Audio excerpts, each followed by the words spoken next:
Assalamualaikum warahmatullahi wabarakatuh. Pada video kali ini saya akan mencoba membahas tentang penyelesaian titik pusat dan momen inersia. Jadi seperti pada latihan soal yang sudah saya berikan, ini untuk yang nomor 1, diketahui sebuah penampang dari balok adalah berbentuk seperti pada gambar ini. Jadi, langkah awal yang harus kita lakukan sebelum kita menghitung momen inersia, tentu saja kita harus menghitung atau mencari titik pusat dari penampang tersusun tersebut. Nah, kemudian bagaimana cara kita untuk menentukan titik pusatnya? Yaitu yang pertama dengan cara kita harus membagi penampang tersusun ini menjadi 3 buah penampang yang sederhana. Di sini saya bagi menjadi 3, yaitu ada A1, A2 dan A3. Kemudian langkah selanjutnya adalah kita tentukan sumbu acuan terlebih dahulu. Sumbu acuan di sini yang ditunjukkan oleh warna biru. Jadi di sini ada sumbu X dan sumbu Y. Sumbu acuan ini saya letakkan di sebelah paling kiri dari penampang. Jadi seperti ini. Sumbu X akan berimpit dengan sisi paling bawah A3. Kemudian sumbu Y juga sama, dia akan berhimpit pada sisi sebelah kiri dari A3. Nah, untuk memudahkan di sini cara pengerjaan saya tabelkan seperti pada bawah seperti ini. Jadi di kolom pertama di sini ada bagian atau penampang sederhananya. Kemudian di kolom selanjutnya ada lebar atau B. Kemudian tinggi atau H, dan juga ada luasan. Kemudian di kolom selanjutnya adalah ada jarak terhadap sumbu acuannya. Di sini berupa X dan Y.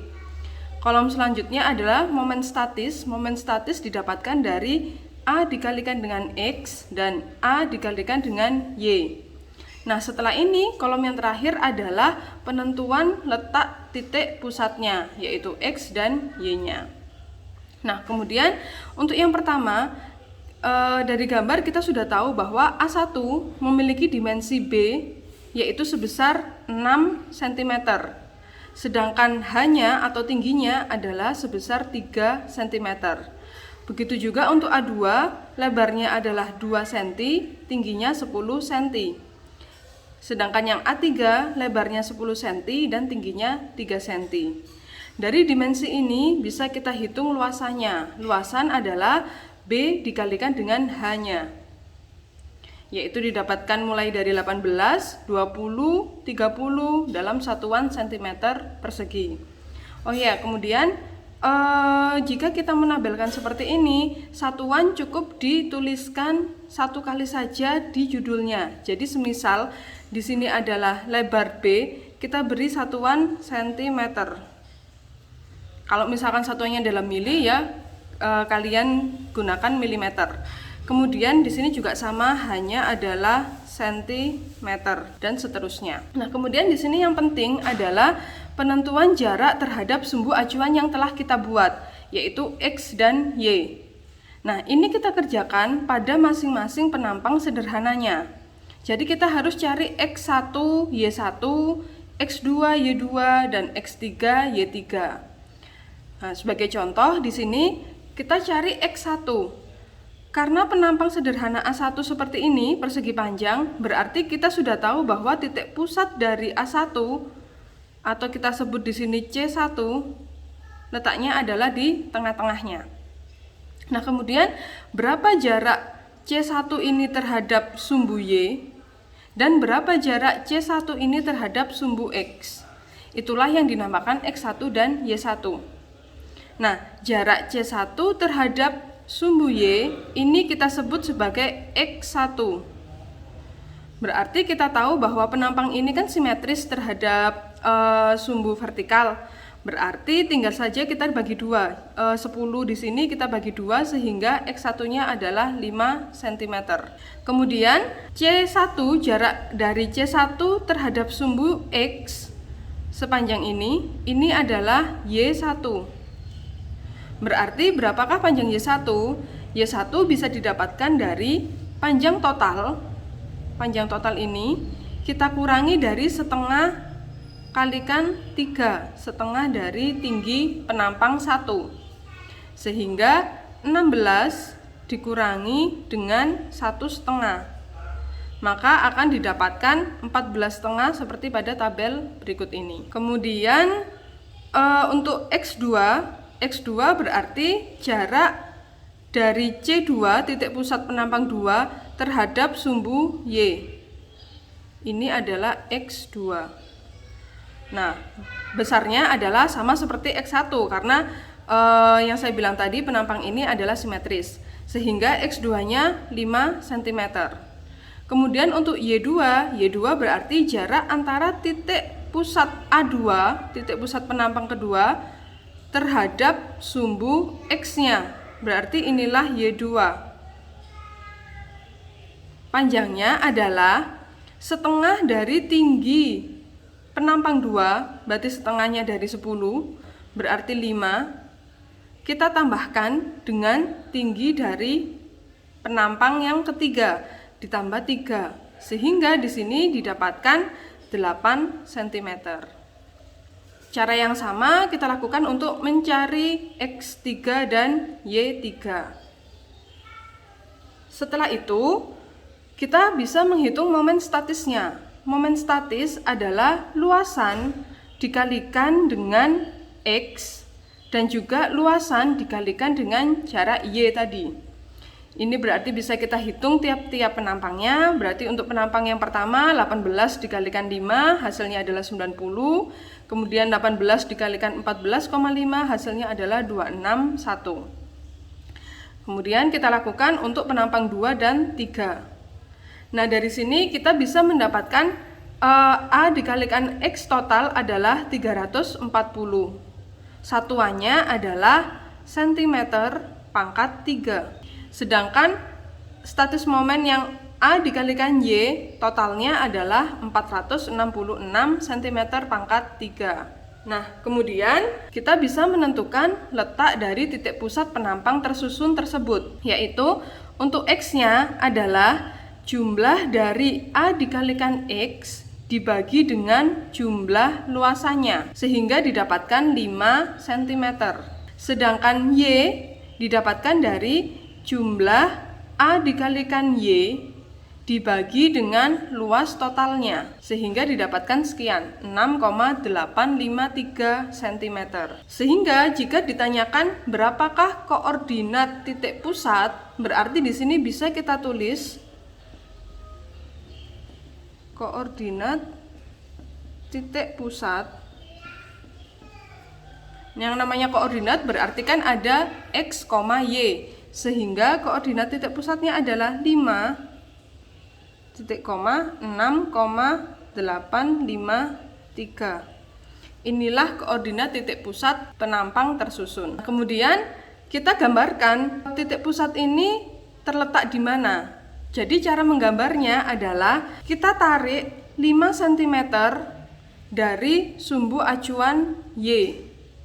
Sehingga kalau di sini ada sumbu Y, kita tarik 5 cm ke arah kanan. Misalkan di sini di tengah-tengahnya.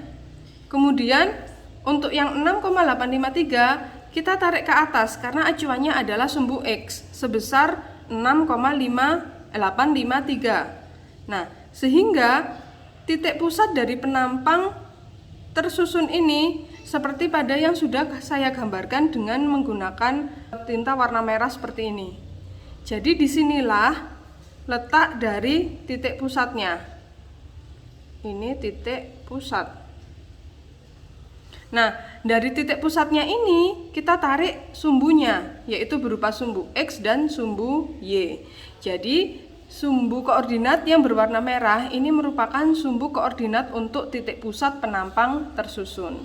Sumbu ini nanti yang akan kita gunakan sebagai acuan untuk kita menghitung momen inersia. Kemudian sekarang setelah kita mendapatkan koordinat titik pusat, kita bisa menentukan suatu momen inersia dari penampang tersusun tersebut. Seperti yang sudah saya tabelkan di tabel yang kedua seperti ini.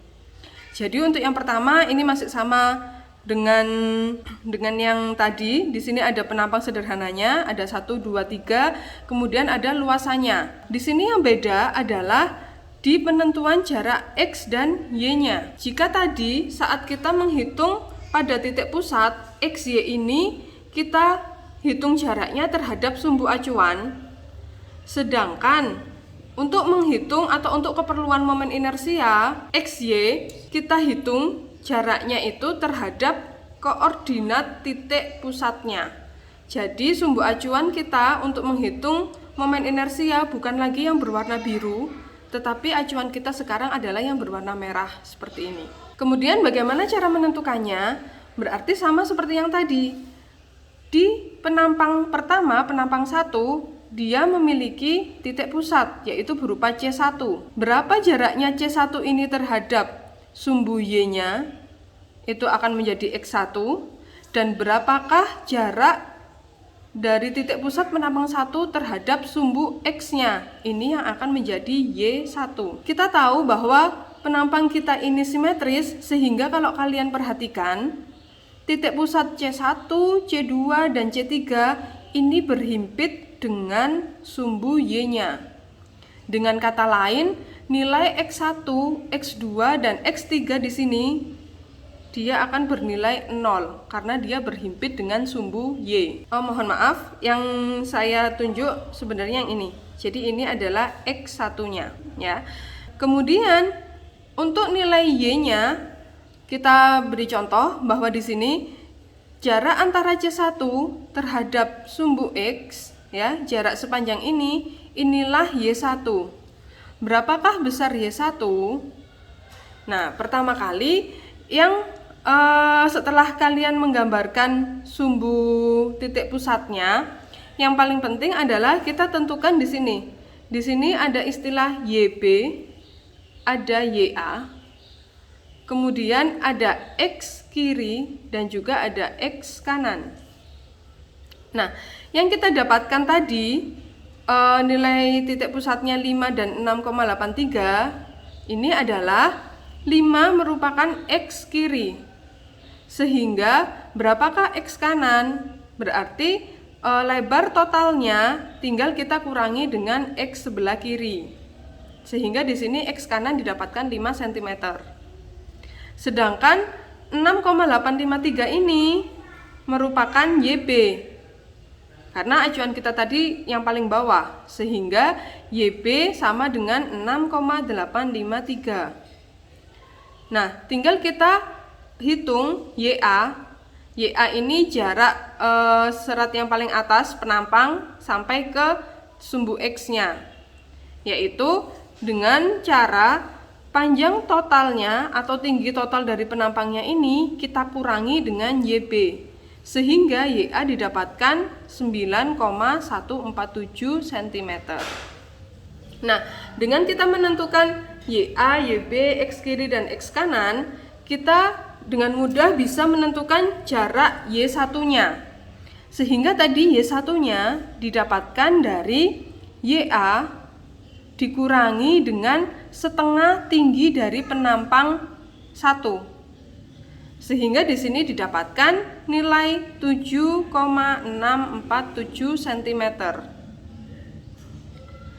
Kemudian di sini nilainya positif karena C1 letaknya ada di atasnya X1. Ada di atasnya sumbu X, maksud saya.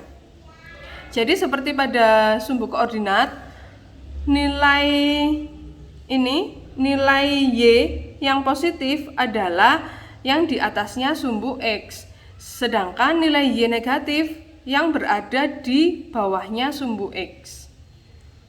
Kemudian letak C2 ini ada di atasnya sumbu X, sehingga Y2-nya pasti nilainya adalah positif. Nah, sekarang berapa besarnya? Berarti besar dari Y2 adalah YA, panjang keseluruhan ini, dikurangi dengan, saya tuliskan di sini, Y2 didapatkan dari YA dikurangi tinggi penampang 1, yaitu 3, dikurangi setengah dari tinggi penampang 2, setengah dari 10.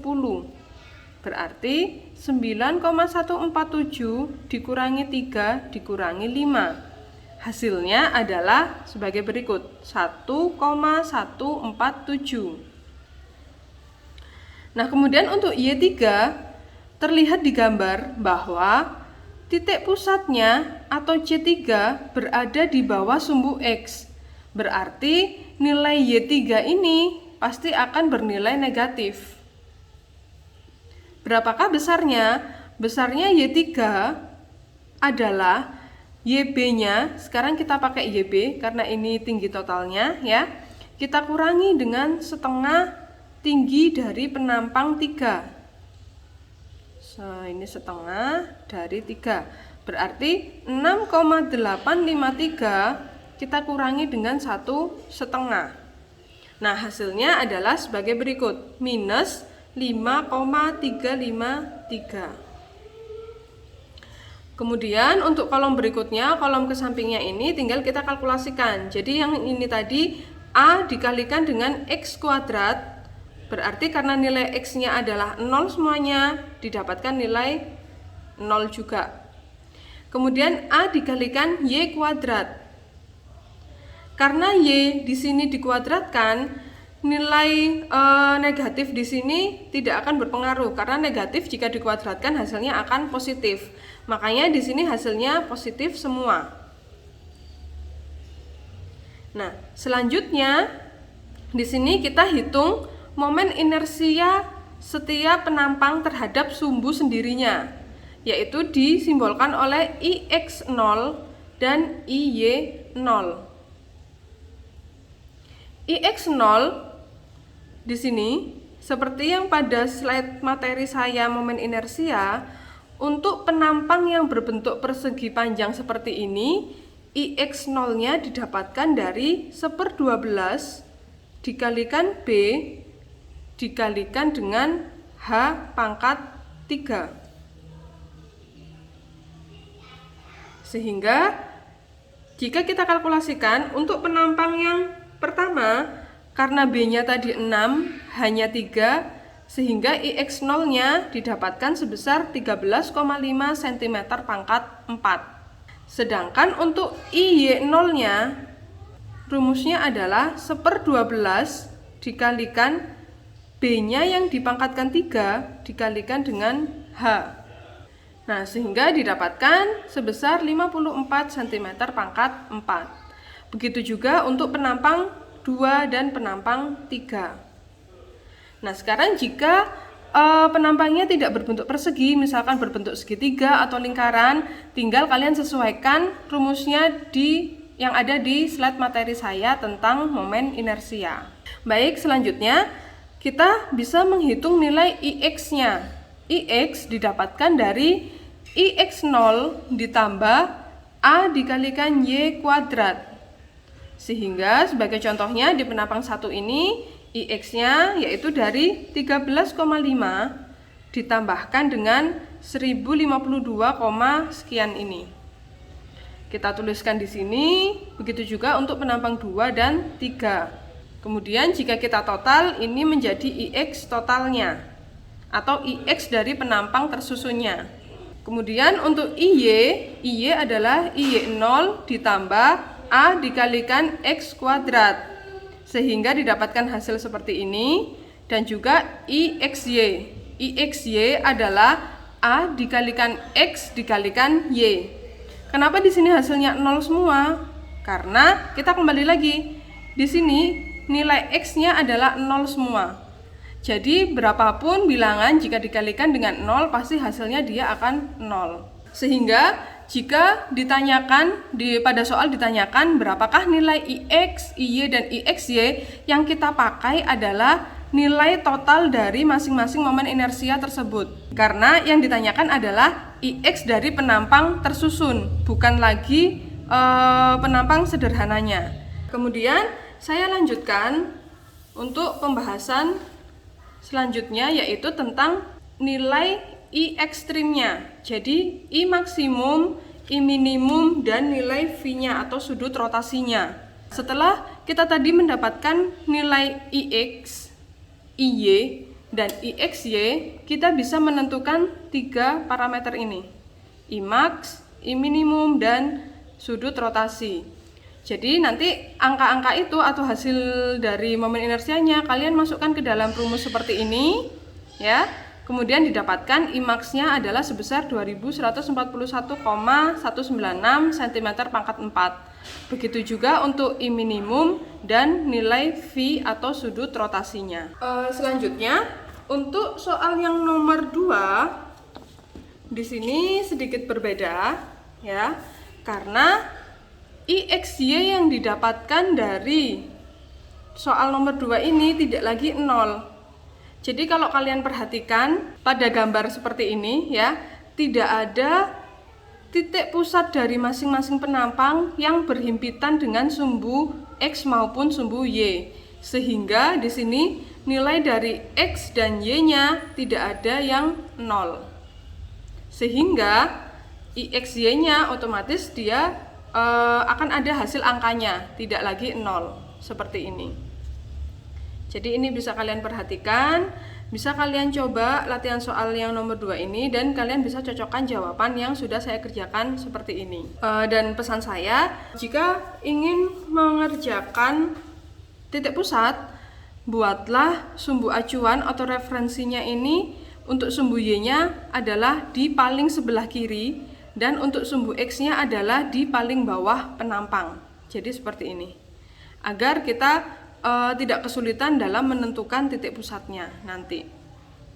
Dan kalau kalian lihat dengan posisi sumbu koordinat yang seperti ini, penampang kita ini berada pada koordinat 1. Jadi kalau kalian ingat sumbu koordinat kan ada kuadran 1, kuadran 2, kuadran 3, dan kuadran 4. Sehingga kalau penampang ini berada di kuadran 1 ya, nilai X dan Y-nya ini positif semuanya. Sekian penjelasan tentang titik pusat dan momen inersia. Saya akhiri. Wassalamualaikum warahmatullahi wabarakatuh.